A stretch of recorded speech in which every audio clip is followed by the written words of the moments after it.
Hello and welcome back to the Chill Fellas podcast. Today is going to be a bloody feisty one. I feel especially from Geordie's end. So, Star Wars hot takes. Yes, just letting you know, guys. This potentially might be my last episode on the show. My hot takes might be a little too hot. Might get kicked off. We'll see. As hot as Mustafa, perhaps. That's a reference if you didn't know. I understood that reference. Yeah, exactly. Yeah. So we'll get into that now. We're gonna go from like sort of the least sort of hot take to the most sort of hot take. Star Wars is such a vast thing, and there's so many people that like, is there kind of hot takes? Like everyone feels every which way, but you know, there's a group for every opinion. So like we'll be a part of some demographic, but in the general sense of things, you know, these are hot takes. Because nowadays there's like 5 generations of Star Wars fans where it's like all of them bicker. 100%. But before we delve into all that, buddy, how's your week been? Sort of watching anything lately, or sort of what you been up to? Yeah, no, it's been good. Started Jujutsu Kaisen within the last week, I believe it was within the last week. Yeah. And you missed it in the shop. Yeah, it was great timing because I was like, we watched the first episode and I said that's bloody banging. And then just happened to check the Fortnite shop and they were in there. I was like, oh sweet, awesome. I'll get them tomorrow though because it said they were there till the 5th of May or whatever. And then I got distracted and I forgot about it. And then I was like, 1st of May, I better go in and get them. They're only there for a few more days. Turns out I misread it. It was the 1st of May, so I missed them completely. So see if I still want them in a year, I guess. That's probably when they're going to come back. But no, Jujutsu Kaisen's good. I'm enjoying it so far. A lot of fun. Yeah. It's interesting what shows you end up watching, because like, I know you have like a watch list and then like sort of suggestions and then just like, watching this now. So, cool. Yeah. Well, it is interesting because I went right from the middle to this.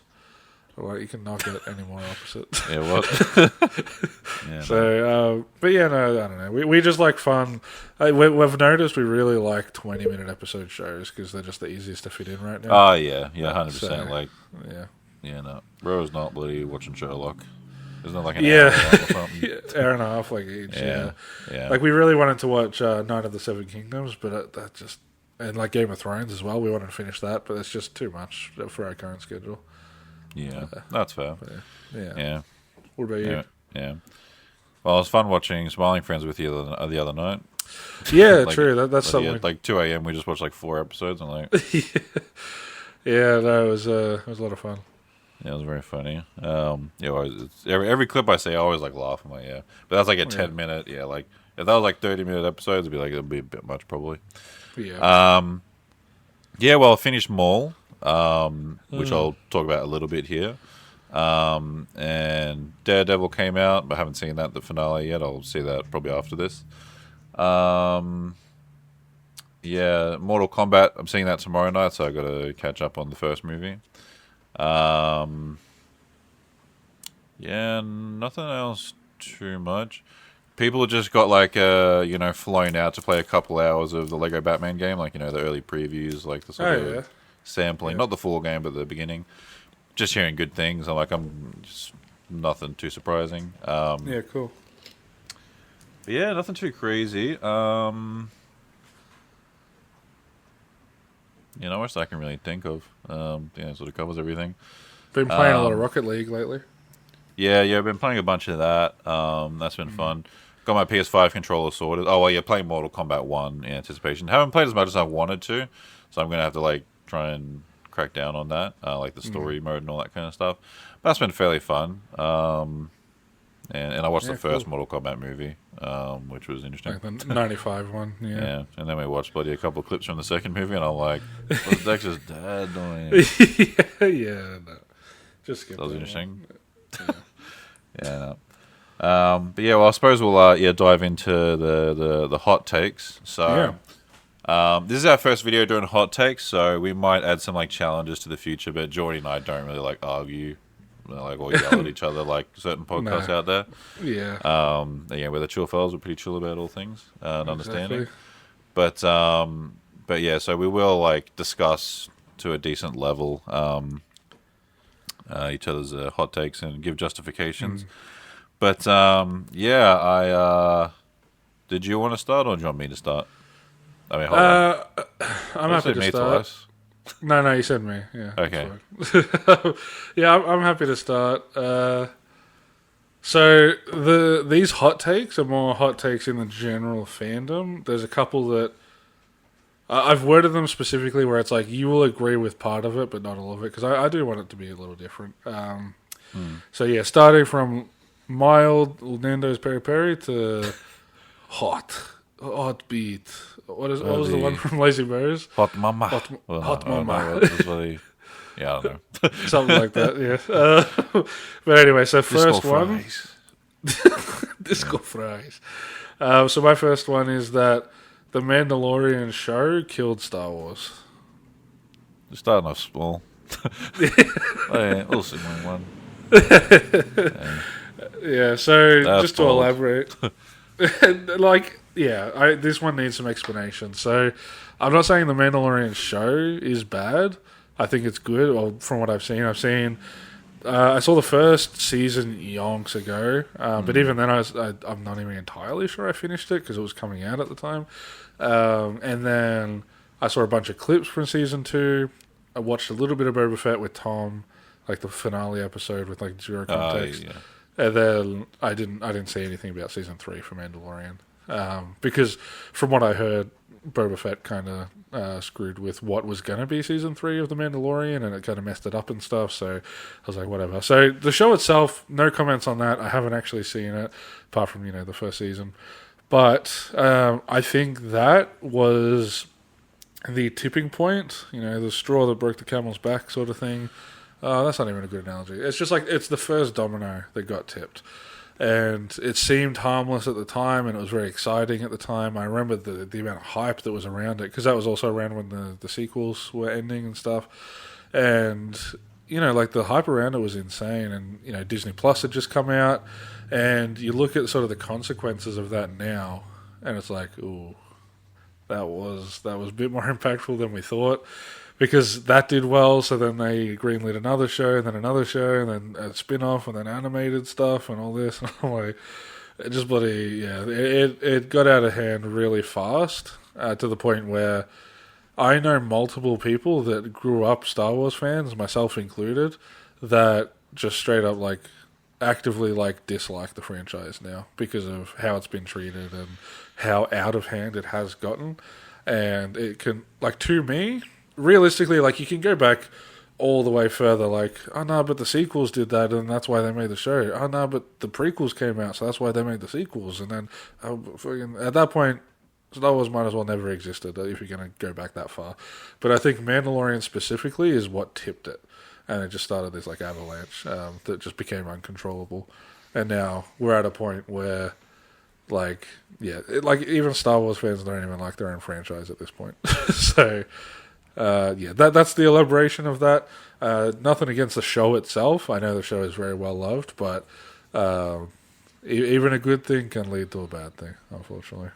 How I'm kind of taking that too is more like the Disney Plus streaming shows era, Yeah. whereas Disney Plus kind of was the thing that pushed it off the edge.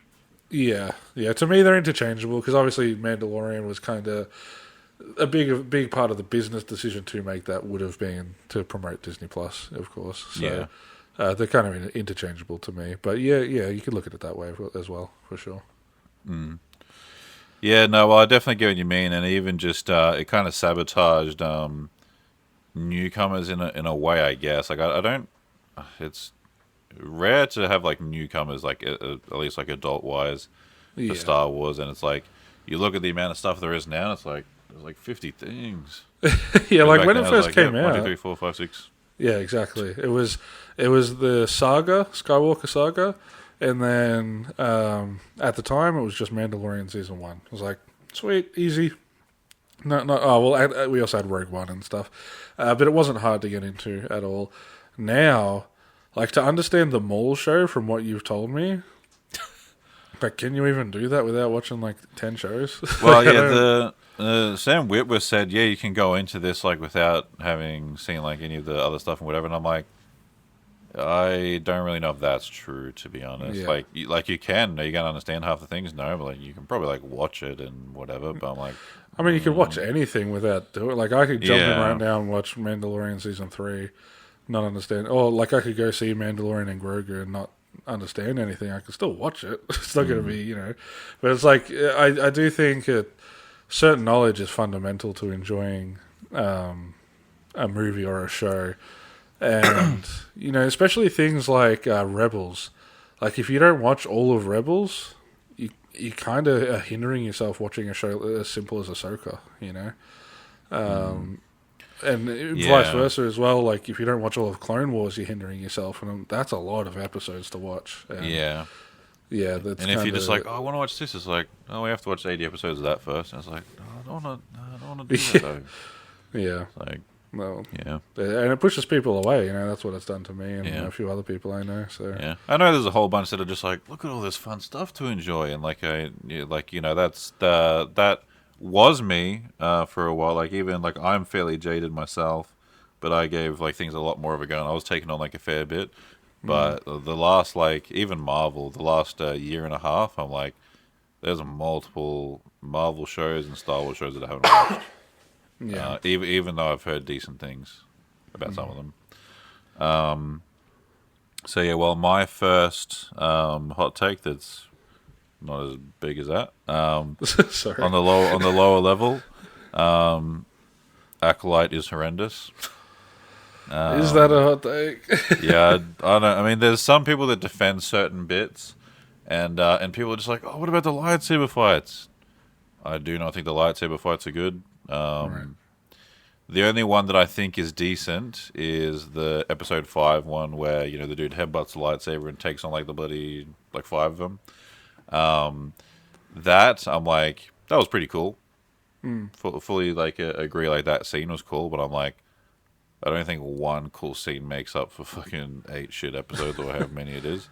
Yeah. I didn't feel like Star Wars. I literally just couldn't, like, and I was pretty interested in the show. I do remember. Yeah, you're a bit hyped. I remember talking about it. And even like the first episode or two, I was like, okay, and just no thanks.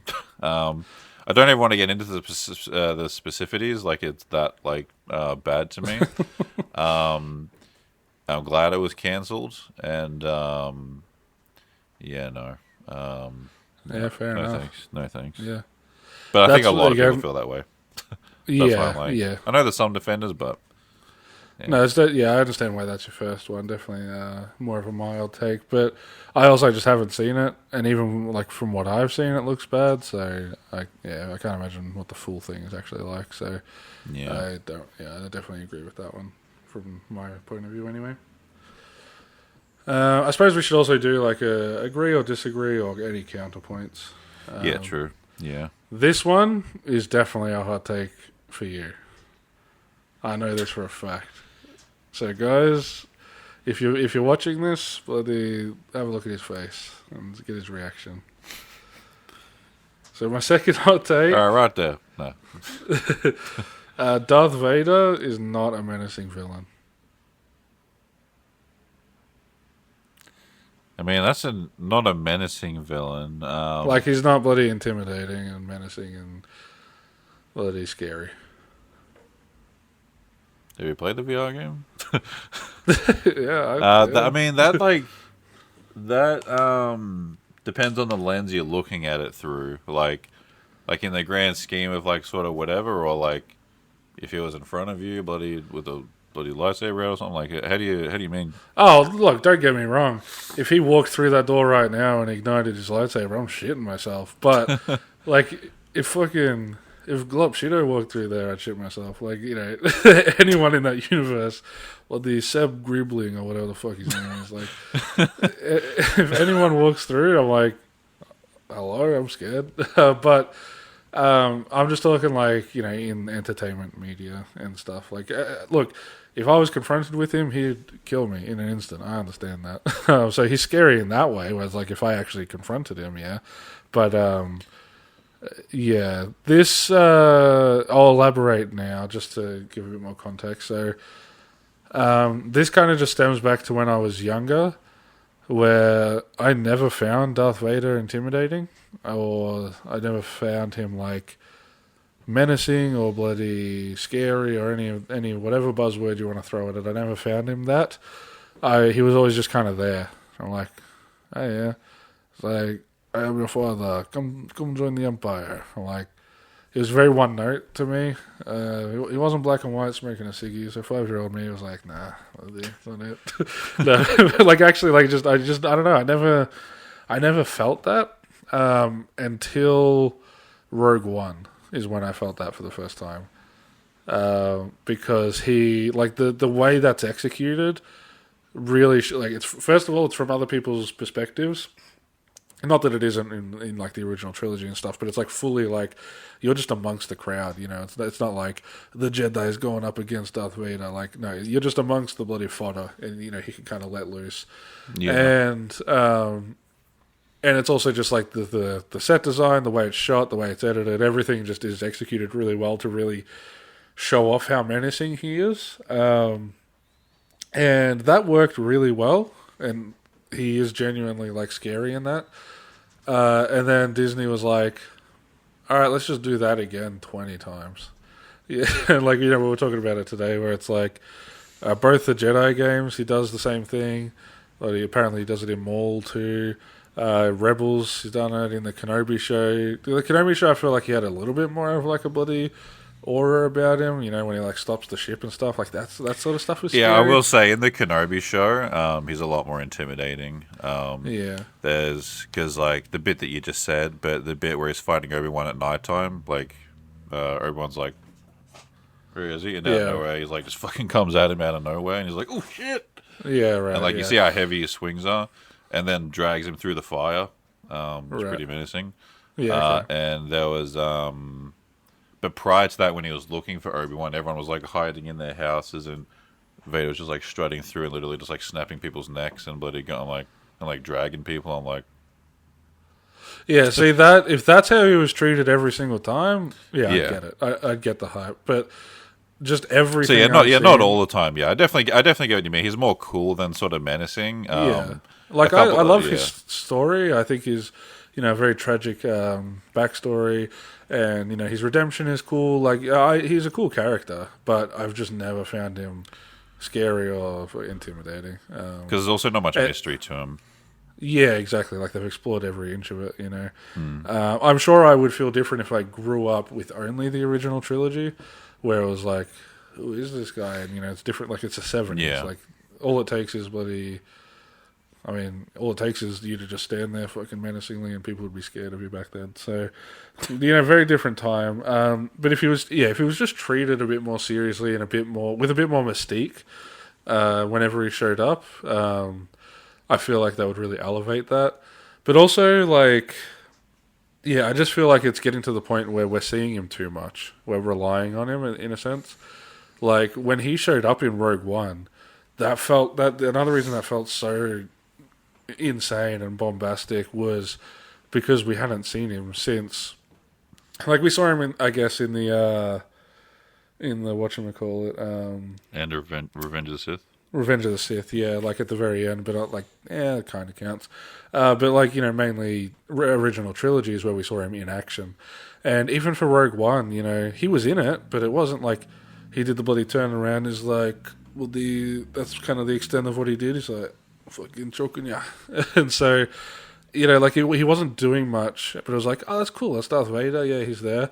But then when you see him, he shows up and bloody wipes out half the bloody ship and stuff, and it's just like an alternate thing that we didn't see in the original trilogy, of course, because of limitations at the time. It was just like, what, he can do that? That's insane. And then, yeah, now we're just, like, we're not seeing that every time, but even when we do see it, it's like, all right, well, I've already seen this 5 times before. You know, like I watched the full Maul fight, and it's just like, this is cool, but also like kind of leaning into what you were saying about the animation differences and stuff. Like I feel like maybe they've animated him differently in that fight, because he looks like chubby and like bloody slow. I'm like, hello. So yeah, I think they're trying to do the thing where it's like, oh, that's what he's like in A New Hope. That's what's Right, yeah. closest to So, or something. It's like, well, yeah, yeah, it's interesting. I get what you mean. Yeah, I remember when we saw that in theaters. We had no yeah, spoilers. You and I saw it. I think pretty sure opening day. or at least very close to it. If it wasn't, it was very Yeah, early on. Yeah, yeah, and then like that scene, I was like, that's what it ended on. So that was like the discussion. Like yeah, that legit. was like because I feel people like a news like well, I mean yeah, I guess like a new Star Wars person now, I feel would not like react that massively to that. Like No, they think it's cool, but yeah. like that scene was massive at the time. Well, it's just very indicative of like the different time it was. Like that sort of That cameo got us fucking cheering in the cinema. But that now, you go. yeah, I mean kind of a bit of a hot take I might say right now. I think when Rogue One released, that was the peak of Star Wars. Like how to sort of phrase it, like just the peak time within the whole series, because you know, like regardless of the first six movies, that was all like big and all that, but Force Awakens, ginormous movie. Yeah, 2 billion at the box office, and the hype was insane, as it was for Phantom Menace, but like it was still like massive and like really, really. We saw like modern VFX and all this kind of stuff, and like it was terrific on the visual fronts, and massive, and got everyone talking about it and all this kind of stuff. And regardless if you how you feel about the movie, everyone just says it's like safe and a copy of Thingo, and I'm just like, even if you feel that way, it's like it's not disrespecting anything and didn't ruin anything at that moment. Like, Luke was like, it was just a mystery. Like, nothing was really ruined. And then right after that, you get Rogue One, which is a very critically acclaimed by like majority of people, where it's yeah, like, oh, what, this is bloody awesome. And then it ends with that Vader scene, and it's just like, you haven't had, regardless of how you feel, you haven't had like the Last Jedi and like Solo sort of effect yet, where it's like, ooh, that's ooh. Like you were yeah, just hitting the sort of high notes of like, yep, $2 billion film, great critically acclaimed Star Wars film but he has yeah, Vader at the end of it, but he being awesome. It's like, what? Like that was a very joyous time for Star Wars, and yeah. I and feel and, like and Disney Plus wasn't a thing yet, so there was no yeah, convoluted stuff. yeah. No, it was a much simpler time. All the way through the sequel trilogy really was when you think about it. Yeah, But speaking on that, the hype was insane when that was coming out, and it was a different type of hype. Like people were getting hyped because the poster showed a beach. Like I don't know if you remember that. They're just like beaches in Star Wars. I'm like they're like, what? This is the first time ever. Which, firstly, just isn't the case. Well, the Kashyyyk exists. So but like I understand what they were like. People were just hyped about every single detail because of like how impactful it was back then. And I just don't think I don't think we're hitting those highs, and I don't think we have for a long time. Which also bleeds just into the Darth Vader argument that I've been saying. yeah, also just the universe just isn't being utilized correctly. Like it's Yeah, always like just some random forest or rocky area that's bloody unsaturated. I'm like, yeah. yeah. Yeah. Was it your go or my go? I think it was my go. Yeah, you said It's your go. You did a half one, but it's still your go. Yeah. Yeah. Yes, I get what you mean about Vader. Is again still tempering into it, but Attack of the Clones is underrated.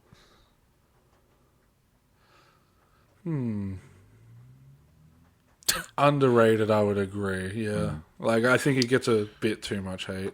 Yeah, because even like the prequel defenders or like this and that, right? Everyone's like, bloody Duel of the Fates, Darth Maul, bloody the first one's awesome, bloody because the first one gets a fair amount of hate, like Jar Jar and all that. But everyone's like, oh no, but Duel of the Fates, Darth Maul, bloody Qui-Gon, bloody all this, and then obviously Revenge of the Sith just gets a lot of praise. But like Attack of the Clones is like always overlooked. It's like, oh, Anakin's awkward in it, bloody the fights aren't as good. There's no Darth Maul. There's no this and that. It's like it's very much the overlooked one in the trilogy, and I definitely understand a bunch of the criticisms. But why I think it's underrated is I think it has some of the best music. That's where it has Across the Stars, like the love theme between Anakin and Padme, and I definitely understand it was like sort of half intentional and half like okay with the chemistry between Anakin and Padme. But if you look at it through a certain lens, it's done like very effectively, connected with the Clone Wars show. and like if you just like really sort of think about the intention of certain things. And although Count Dooku is like a little bit simple, just him being introduced, I thought he was like ended up being an awesome character again for the Clone Wars. So a lot of this is inherently like connected to the Clone Wars show because technically the closest sort of thing with it. But I also just think, I mean, it's cool seeing Yoda use a lightsaber as well, I guess. But also the Tusken scene, where he like just slaughters them all, and like you get the first glimpse and it plays like Darth Vader's theme and all that kind of stuff and everything. Yeah. I just think like I'm not saying it's like the best in the trilogy or like I'm not saying any of those things, but I think it's underrated. I feel it's just very overlooked. In the grand scheme. No, that's fair. I'll add a little bit of a bloody half hot take to this one, similar to what you did, but I think Attack of the Clones is better than the Phantom Menace. I think Phantom Menace is like genuinely, to me, unwatchable. Like I skip it every time. Maybe I'll look up the bloody Obi-Wan vs. Darth Maul or whatever, but I skip it if not. It fit that one like. I'm not even gonna get into it. I don't like Phantom Menace, but yeah, Attack of the Clones like it has a lot of good stuff, and it feels more like it has a point. It feels like it's like okay, I know why this exists. Whereas Phantom Menace is like, yeah, I get why this exists, but I don't really understand why we had to see it. It feels similar to like the Boba Fett show. It's like. I mean, I get why it exists. Like, bloody people like Boba Fett, and but he's not dead, and they wanted to set up stuff. But I'm like, I don't understand why we're seeing it. Yeah. Or a better example is probably like the Mole show. It's like, well, yeah, I get he is around. He's exploring his characters. He's on his journey, but it's like, well, we know where he started. We know where he ends. Why? Like, I don't understand why we're seeing this. So that's how Phantom Menace feels to me, and. I think Attack of the Clones, it has much more of a visible, like it has much more of a point. It's like, okay, I know why this needs to exist. We see hints of Darth Vader. We see him and Padme, which is his motivation. We get more of him and Obi-Wan as a master and Padawan duo, and not just like, because in the first movie, Obi-Wan like honestly comes across like he just can't stand Anakin. He's like this fucking weird little kid. I know he doesn't, but it's like it comes across that way. And it's just like, I don't know. Like, there's a lot of things where I'm like, I don't know why Attack of the Clones is the one that gets the most hate. We also, like, I guess it depends on why you're watching the trilogy. If you're watching for Anakin, I feel like Attack of the Clones is better than Phantom Menace. But if you're just watching for Star Wars in general, it's like, argument can be made for any, I guess. But I just feel like Attack of the Clones explores Anakin's character much better than Phantom Menace does. Because Phantom Menace, we get a lot of good stuff. It's like, he's a slave, he's leaving his mom, all that, like, necessary backstory. But Attack of the Clones is where it's really explored, I feel. Yeah. And then, because then you get all the Jedi in the bloody Coliseum. Yeah. You actually see you see what the Jedi are capable of. In Phantom Menace, it's just the two of them. Yeah, they're just sitting around the council in the first film, and in the third one, I'm like, fucking Order 66, so they're all dying. So seeing them actually be like, all working together in like a cool sequence like that, I'm like, I just think it's overlooked for sure. Yeah, 100%. No, I agree with that one. I still don't, I still, like you said, I wouldn't say it's bloody great or best of the trilogy or anything, but it's definitely, I'd say it's underrated. It gets a bit too much hate. Yeah. And the Naboo sequences are very beautiful, like where they filmed in Paris or wherever they filmed, or France or wherever. Italy. Italy, yeah, sorry. Yeah. Do you think you'll ever visit there? That's what I was just a quick question. That'd be awesome to visit. Because doing like a Europe tour and then like stopping in at that place, that'd be cool. Yeah. Getting the photos. Yeah. Especially that one where he's bloody posted up with his hands behind his back, staring out at the ocean. His legs spread. It's like, why are you standing like that? All right, this one is definitely a hot take. So get your TikTok clips ready, guys. I'm gonna give you a bang and hook. All right. I don't know if it's necessarily a hot take with you, but I feel like it is because I've worded it a specific way. But we'll see. All right. I'm getting nervous now because I already know it's going to be a TikTok. All right. Honestly, the sequel trilogy is better than the prequel trilogy. So now we got everyone mad. Let's we can dive into it. You must be joking. No, I'm curious to explain this one. Explain yourself out of this one. Now, what's your initial analysis of that? Sequels better than prequels. Yeah.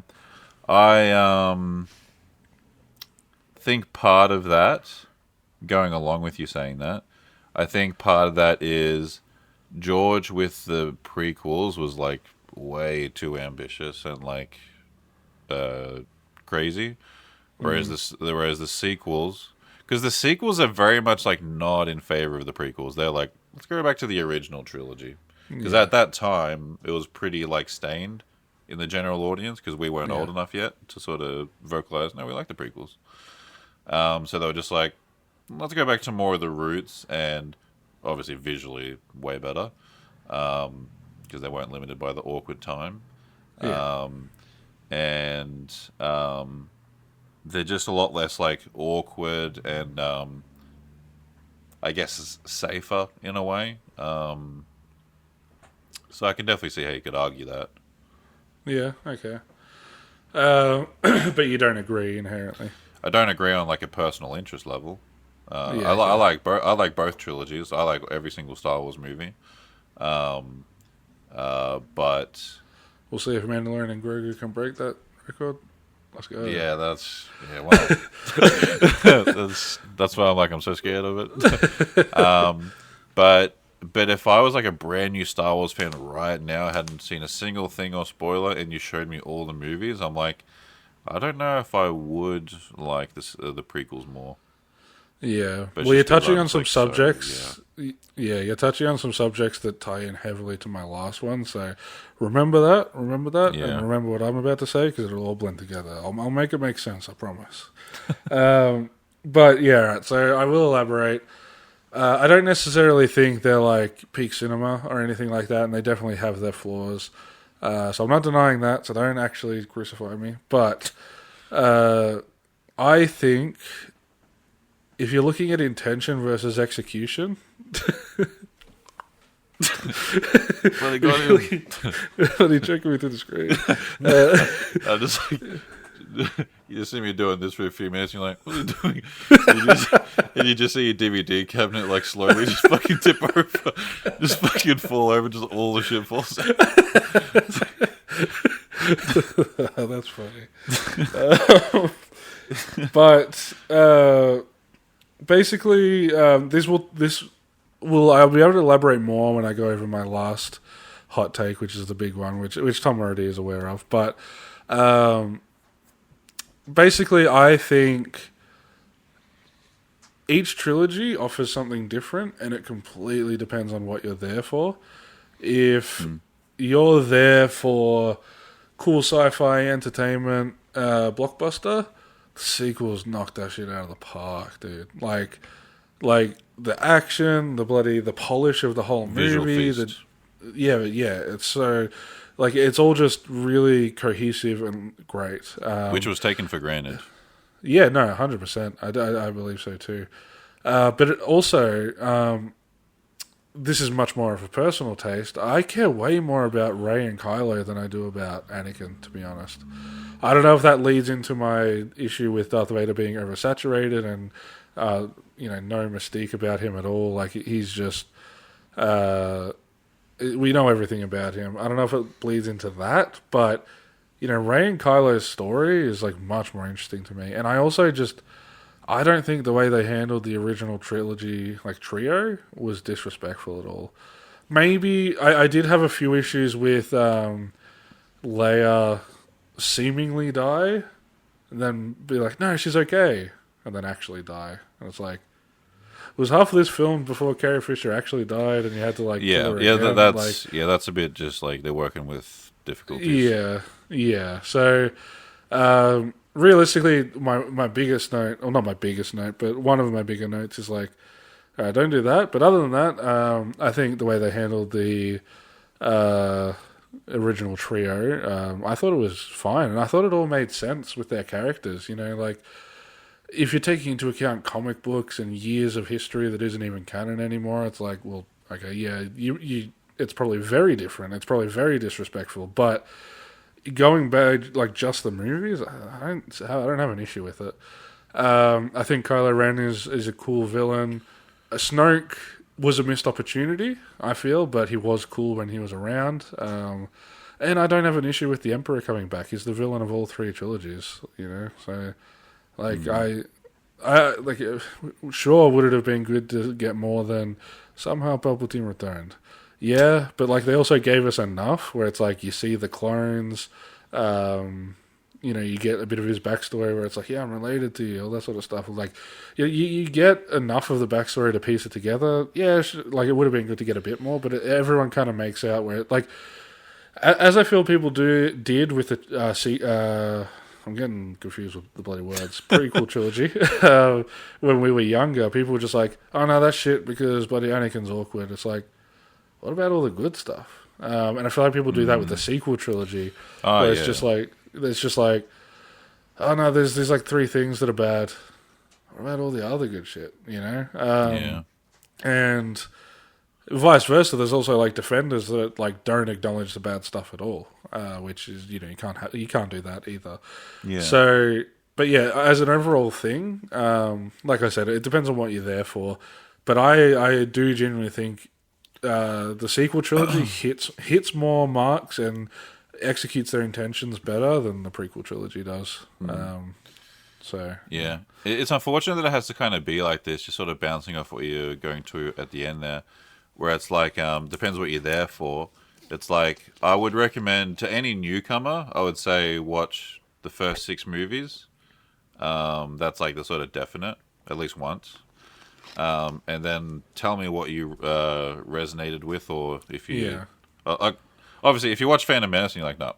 It's like, I kind of understand. Like, it is very tricky to be like, do you do original or prequel first? That is... Yeah. I genuinely don't know, to be fair. Because I'm like... It is a surprise when, like, Anakin, you find out, and it's like, ooh.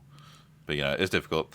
But I watched those 6, and then it's like, tell me what you like. It's like, oh, I love the the original trilogy most, and this and that. It's like, oh, yeah, I'd probably recommend, like, the sequels then. It's like, if you liked that. But if you're like, oh, I loved Anakin and Obi-Wan, it's like, I'd probably recommend Clone Wars, Ahsoka, you know, those kind of things. Like, but if you love the original, Andor, then, like, it's...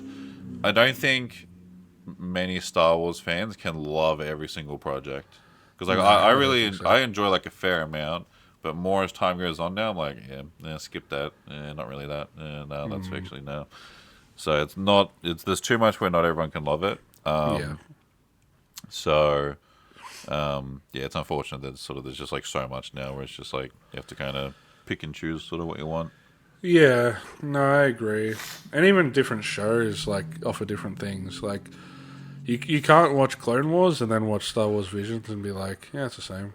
Like they're like so different. It's like how is this even part of the same franchise? You know, it's too widespread where you kind of struggle to find your footing. Yeah. Well, did that ever get a second season, or did that get canceled? 3 seasons. Yeah, it's finished. 3. Jesus, I'm out of the loop. Bloody hell. I watched the second, but not the third. Yeah, I was very hyped for that. Loved the first episode. Didn't fuck with a single episode after that. I was like, okay. So the samurai one. But yeah, that was really cool. Yeah. The second season has a couple cool ones. They had the people that animate Legend of Korra. They did an episode pretty good. Oh, cool. Yeah. The Aardman that does Wallace and Gromit. They did an episode. What? It's like a silly sort of racing one, I think. I'm just watching. That was funny. Third cool. season, I don't know. I think I might be wrong. I think this third season does another samurai episode or continues it or something. I'm not too certain. That's cool, yeah. But yeah. Yeah, no, like that concept interests me. I love anthology stuff, and seeing more of the world that isn't related to Jedi and Sith and Skywalkers and stuff does interest me because it's completely disconnected. Like, is it even canon? Is Star Wars Visions even canon? No, don't think so. Okay. Yeah, but if we were just seeing like if they just brought out a show that was like called Tatooine and it was just like a bloody underground crime show, it's like that would honestly interest me more than like this Maul and bloody Ahsoka and stuff like that, because it's like don't get me wrong, Ahsoka interests me very much, but It's just so disconnected, which is kind of like the only way to keep it fresh for me. But anyway, let's get onto your third hot take. Yeah, so I'm looking at all the ones I have here, and I'm like, I don't think some of them are worth talking about. Just because this one I'll be very brief with, just because you haven't seen it and kind of talked about it a little bit off stream. But the Mole Show is overrated. Apparently, that's a hot take, and a pretty hot take. Yeah, right. So I love Darth Maul. I love Clone Wars. I really like Rebels. I really like Ahsoka. I enjoy Solo, which he cameos in. Everything he's involved with, I'm like, that's very good stuff. And I thought they handled him like, it's because I think they handled him so well that I'm like, okay, what is this? Like, the hot take might even a bit more be like it's unnecessary to do this. Yeah. But because I'm just like, okay, so you're bringing back in Clone Wars, they did all that, but they explained like why he didn't show up in anything else later, right? And then Rebels, they brought him back very effectively, like just sort of like looped around the movies, right? And they continued him off well, and had a very beautiful send off with Obi-Wan. I'm like, and like good clash with Ahsoka and all that. I'm like, this is all great, sort of a very healthy like by the end of all that, it's like you got a good amount of more content. Like that's you don't want to like squeeze it too dry. I'm like it's just great. Yeah, nothing to really complain about. I thought it was all like a very well done, like top tier Star Wars stuff. And then they bring him back for season 7 of Clone Wars when that was like revitalized.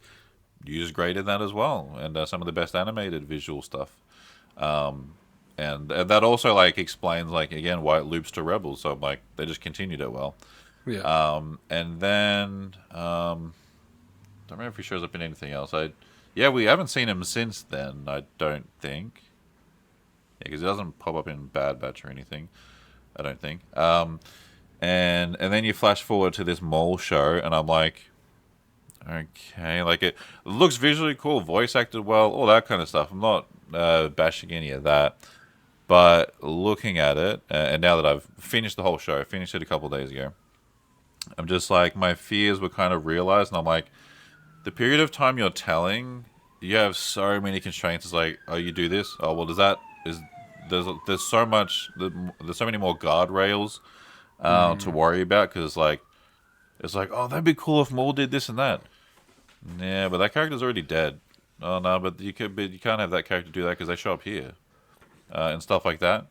Yeah. And the 2 Inquisitors they have involved, I'm like, we know they die. Obviously, after a certain time, like, buddy, all these people die, right?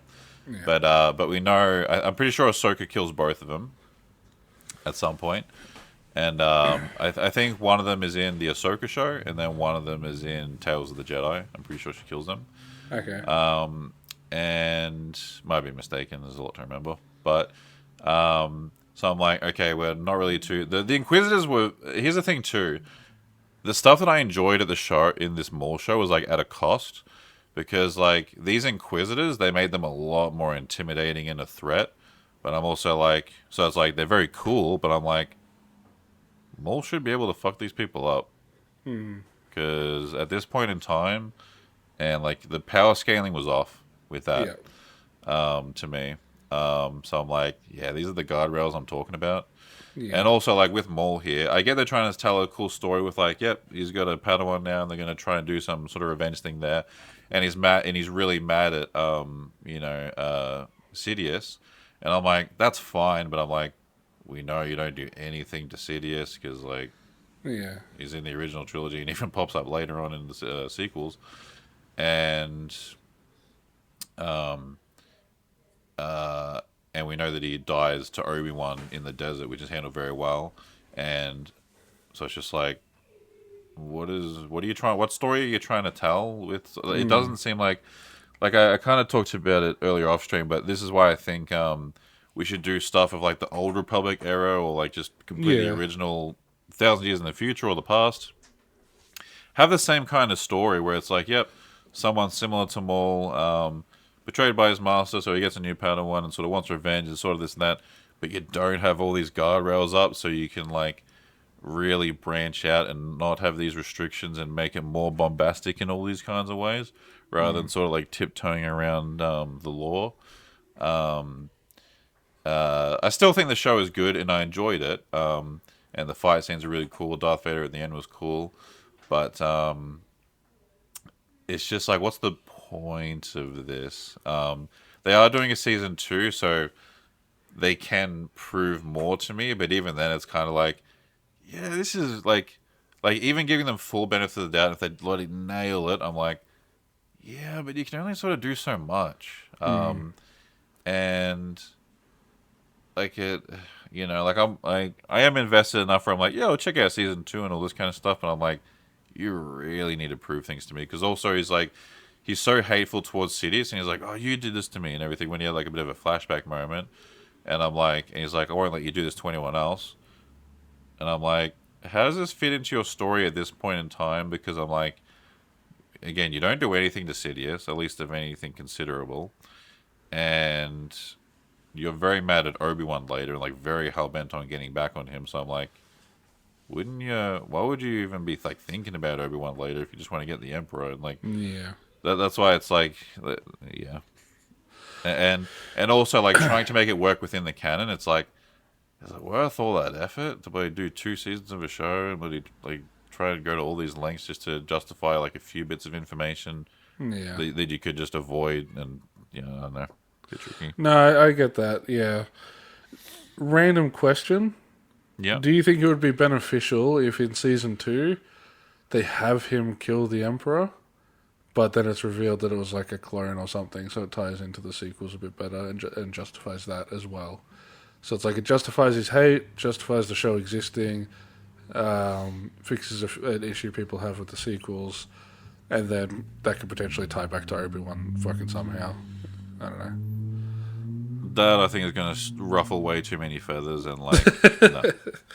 That's just. So you think it's just, no matter what they do, it's just like, why are you doing this? You think? Yeah, it's like it can be cool, but like, I don't know. It's It admittedly would be a great way to subvert expectations if he actually kills the Emperor, like fully actually kills him, but then like a clone just pops up at the end or something. It's like I don't know, like that moment, because like we are in a spot where it's like we're watching everything. Well, you're watching everything. I'm not, but you're just like, what's the point? I know, like it's like in superhero movies where the villain is just about to beat the bad guy. Oh my goodness! But then it doesn't happen because it's like, okay, well that's how every movie goes. But then when Thanos won at the end of Infinity War, like that made actual like news headlines. Like that shit was like that had an impact, and so maybe they could do something like that with him killing the Emperor, where it's like, well, he's obviously not going to kill the Emperor, but this shows up here and there, and it's the Emperor. But then, like, he actually does it, and it's like, what? Like I could see it working, but yeah, the question is, like, do you think, like, can you see that working, and do you think that would help it at all, or no? At what cost? At what cost, mate? At what cost? Speaking of peak Star Wars, well, check out Pring Wars on the channel. Probably the best bit of Star Wars content out there. Yeah. Yeah. So your next hot take? I've narrowed it down to just one more because we are nearing an hour. Yeah, I have one. So we'll just do one more each. Yeah, cool. So this is we're getting to our fucking hottest takes now. Yes, this is the hottest one, and this is going to land me in some pretty hot water. I don't think. I'm scared. I can feel the fucking Star Wars fans' aura coming through the screen. You Sith eyes immediately. I don't think any Star Wars movie is good. Anyway, thank you for watching, fellas. Stay chill. No, don't actually go. We're still recording. Tom's just doing a bit. Oh, what the hell? That's it. Oh, really scared me. I hit my knee. All right, so analyze that. You got 2 minutes to explain yourself. Okay. Basically, I don't think any Star Wars movie has ever been like, this is peak cinema. I think the closest we got was Rogue One. That felt like a movie. That felt like a film, you know? But I do want to say, because this is what always gets brought up, and I do agree, every Star Wars trilogy has been revolutionary in one way, particularly in VFX. You know, like, yes, the original trilogy copied a lot of their stuff from Dune and Seven Samurai and stuff like that. Was it Seven Samurai? No. Some samurai movie, I can't remember. Something about gates, I don't know. But yeah, it stole a lot of stuff from that. Well, I shouldn't say stole. It was inspired by a lot of that sort of stuff for sure. But like, without that movie, we don't have modern VFX because it invented the green screen. It revolutionized the way miniatures could be used, and it also just revolutionized like sci-fi action as a whole. I fully agree with that. I don't think you can still have a bad movie that does that sort of stuff. And I think the original trilogy are they entertaining? Yeah. I don't think they're great movies. You know, there's no. I mean, a good example is bloody Mark Hamill wanting to break down the character and Harrison Ford just being like, it's not that sort of movie, and it's just not. Like, he is right. It's just not that sort of movie. But that's also that's fine that it's not that sort of movie. I just feel like people really equate them to like peak cinema best movies of all time, and I just don't think they're even in the discussion personally. You know, the original trilogy has a lot of strength. I mean, so the prequel trilogy has a lot of strength too. You know, we have things like you know, live action with CG set integration and stuff. I know they did like a few miniature sets, but you know, most of it was just CG sets. And you know, like multi sort of. Not multi-generational, but I guess kind of. But also just franchise storytelling. It kind of introduces to that a little bit more. I know there was examples in the past all the way back to like the Universal Monsters and stuff, but this was the first time it was like really mainstream, like everybody knew about it. It's like, yeah, this is continuing something from 30 years ago or whatever it was. So the revolutionized cinema... Oops, sorry, I hit my microphone. Just cut that out. It revolutionized cinema in that way. And then the sequel trilogy, you know, that's just like, this is what a sci-fi blockbuster is, you know? Like, yeah, the story and the characters, whatever, but the action, the fucking polish, just everything, the bombastic nature of it all. Like, perfect example is... Actually, no, I'll reword it. I think that the sequel trilogy revolutionized the cinema experience of a sci-fi blockbuster. You know, they turned the cinema experience into something just magical, honestly. Like, when we were watching them as they were coming out, like, there was a line out the cinema door. There was, you know, people coming around with bloody... Like we got in the newspaper just for fucking being there with shitty $5 plastic lightsabers. Like, you know, like, the people were... Like, it was a different experience. And... bloody, you know, in the cinema itself, like watching the movie, like the impact that had, especially Rise of Skywalker, where it was like, yeah, like just moments like that. Yeah, dude, like it amplified the scale of what sci-fi blockbusters could be. And that's why I have a lot of respect for them, because without the sequel trilogy, I truly don't think we would have gotten the Dune trilogy. I really don't. Interesting. Like it just, the domino effect in a positive way is like just really evident to me. But yeah, so I think each film and each part of the franchise does revolutionize cinema in some way, but I genuinely just haven't watched one where I'm like, that was just a fantastic film. Like, there's none that I want to get individually. There's none that I want to get, like, on 4K. There's none, you know. Like I said, Rogue One is probably the closest we came. That felt... Because that was also just very self-contained, but also led to other things. And I'm talking to myself now, because he's gone. Let's go. Don't you just love it when your co-host walks out mid-conversation? Let's go. No. But yeah, no, I just think they have a lot of fantastic qualities. But I think they're overhyped, and not necessarily overhyped, but just held at a level that I don't think they should be held at, you know? Yeah. Anyway. Sweet. What that's your banging? Oh, are they the trilogies? I only on Peak Cinema. Yeah, so I still own the bloody. Yeah, that's cool. Um, I own the bloody Skywalker saga and stuff, but yeah. Anyway, bouncing off your point, to like sort of go along with it, I also think like them not being like good movies or viewing them as that. A lot of people are very blinded because like they have like such nostalgia or like such whatever and this and that, and like the prequels in particular, it's like I can't watch those like normal movies. yeah, no, Like yeah, I exactly, yeah, like it's just like such like a like I just live in the movies sort of thing, and it's like I yeah. quote them, but it's just they're just so ingrained It's because I grew up on them so different. It's a much. different thing. For Yeah, sure. and they're all just like so fun in different ways and all that, and it's because of connection to other films that affect other films within this franchise and all that. The only one that I would really say like that I think is like well, I think like the first Star Wars movie. I'm like yeah, I think that one you could probably say is like a proper just good movie. But the rest I see how like sort of goes into like territories for sure. Yeah, no, Like, that's I fair. get what you're saying.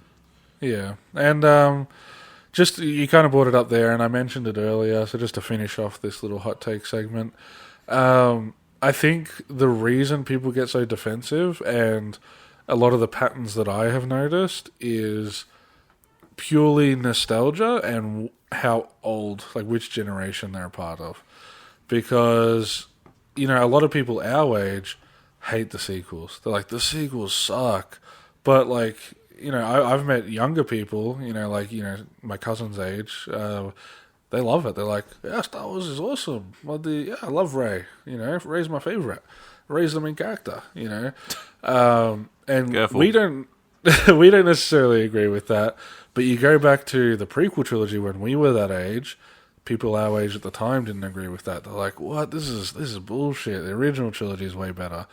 Go back even further to the original trilogy. Anyone over the age of like 18, well, not anyone, sweeping statement, there's exceptions, of course. Yeah.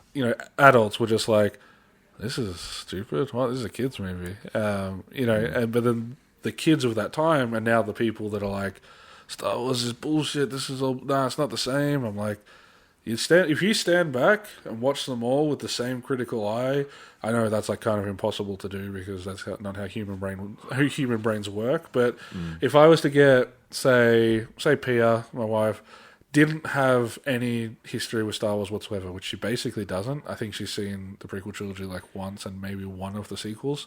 If I got her to sit down and watch all of them, I genuinely feel she would feel the exact same way and be like, yeah, these are all like equal quality in different ways.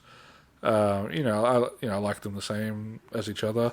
There's none that are inherently worse, and there's none that are inherently better. And again, more of a personal take and a bit of an exaggeration for little clicks. I don't think any of them are necessarily good, but they all have great qualities, and they all have revolutionized. Like without Star Wars, cinema wouldn't be the same, but that doesn't inherently mean they're the best of all time.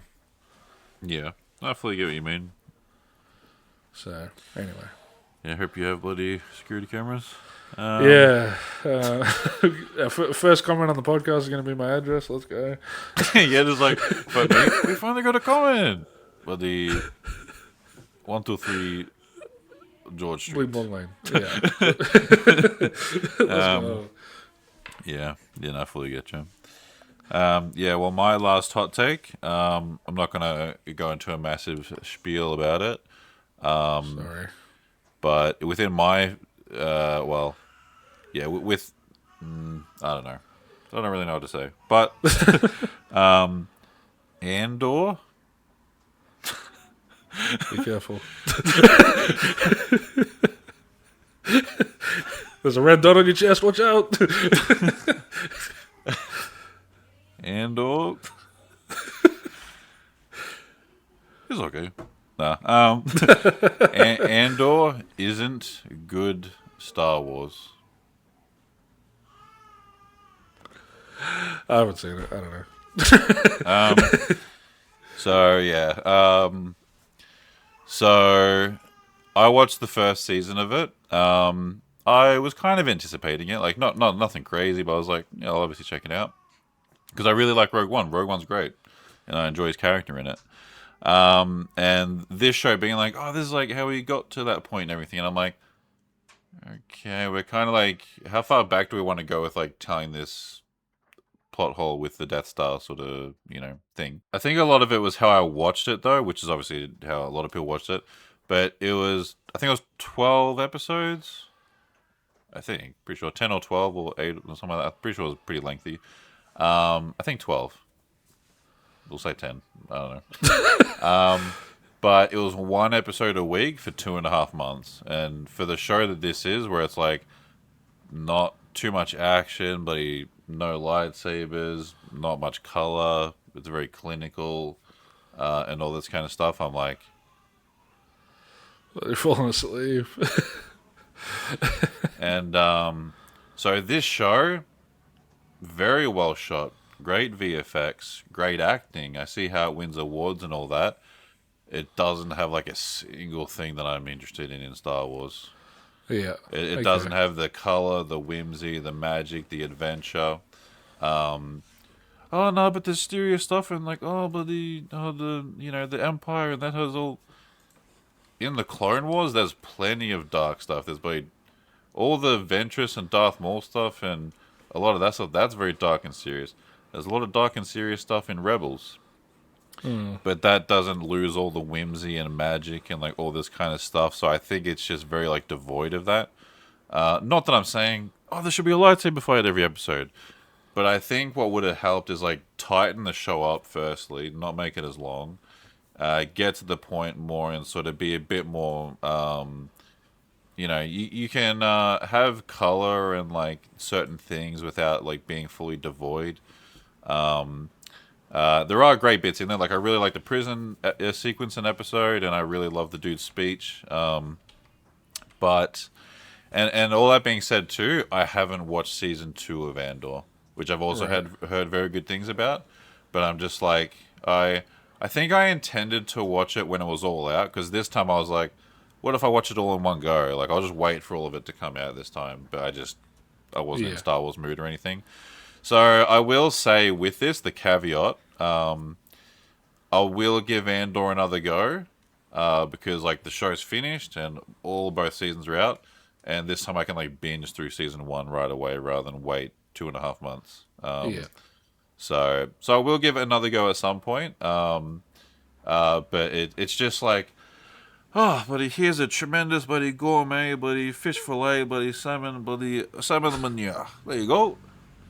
Manure. Might as well be. And I'm like, okay, like, ask for a chicken Caesar salad. Yeah, because everything else on the menu here this is KFC. Yeah. So like, yeah, you gonna give me some chicken or? I get what you mean. Yeah, putting it very simply. So I'm not judging the quality of the show. So it's more so like why I say it isn't good Star Wars is because it just has nothing I want. Simple as that, really. Yeah, doesn't have people banging the light sticks together. Sure. No, buddy. I tuned into Star Wars Theory. He's an interesting chap. He's had phases. Star Wars Theory, if you want to come on the podcast, we'll welcome you with open arms. Yeah, come on. That one episode that would be. That'd be awesome. But he said something like, I know he just gave in to a moment where he wasn't being very eloquent, but he was literally just like, I want lightsabers and stuff, man, buddy, this and this. And I'm like, verse 5. like I love lightsabers too and all that, obviously, but I'm like, the way he was saying, I'm just like, yeah. That's funny. They caught him in a moment of weakness. All right, that's funny. Yeah, I mean, like, of course, lightsabers are the core identity of the branding, like, it makes sense, but that is funny, though. Yeah. But not that, because I still enjoy Solo, and that doesn't have lightsabers going on, and that's pretty dull looking visually. I have an issue with how the film looks visually, not quality-wise, but just like, it went for an aesthetic, and it was different, but I think it could have had a bit more of a Star Wars-ism to it. Yeah. But I like serious stuff, but that felt fairly Star Warsy still. Yeah, no, that's fair. But yeah, so that's all of our hot takes. Yeah. Hopefully, I'm you sure we enjoyed could them, think of but more, you made it but through. let us know if you want a sequel. If you made it this far in the video on YouTube, which anyone, leave a comment saying order 67. 67. So we know you made it. Don't do that. Please. Yeah, but you gotta know. 6, 7. I don't know what they get. No, we got no. I don't. Nah, so I can't recover after doing that. nah, so so we're introducing. Oh well, we're continuing our bloody end segment. What do you have to show today? Yeah, random item. Random Yeah, item. random item of the episode. Yeah. All right. I got mine. Yeah, I got mine. What's anybody? Both of them. Fucking both of them. Yep. Oh. Alright, I saw it. Oh. Oh shit, shows it off better. Let's go. Fuck it. That's funny. Yeah, I'm pretty sure I showed mine off I was looking for something Star Wars related. Ironically, it's the only thing I don't have nearby. But VHS classic. Yeah, no, that's awesome. Those are the This ones is my childhood one. This one I found later. Yeah, those Attack of the Clones one specifically is the one I had. I'm sure it's still somewhere tucked away in my mom's house, but Revenge of the Sith apparently fucking rare and expensive because that was just as they were phasing out, but they still did it. Yeah. That one's expensive apparently. Do you think you'll ever invest in it? Would be cool. Yeah. Yeah, like I'd pay like 100 for it, but I think it goes for like multiple hundred. I'm like, geez. Yeah, I'd imagine it's like that. Yeah. Mine's not Star Wars related. I tried looking for something. I just don't have anything Star Wars related on my bloody. So where's your hilt? Oh, that's been in the cupboard for like 4 years. Well, you know what? Just for fun, well, the Ocarina. Yeah. Well, there you go back in time and to when you actually cared about Star Wars.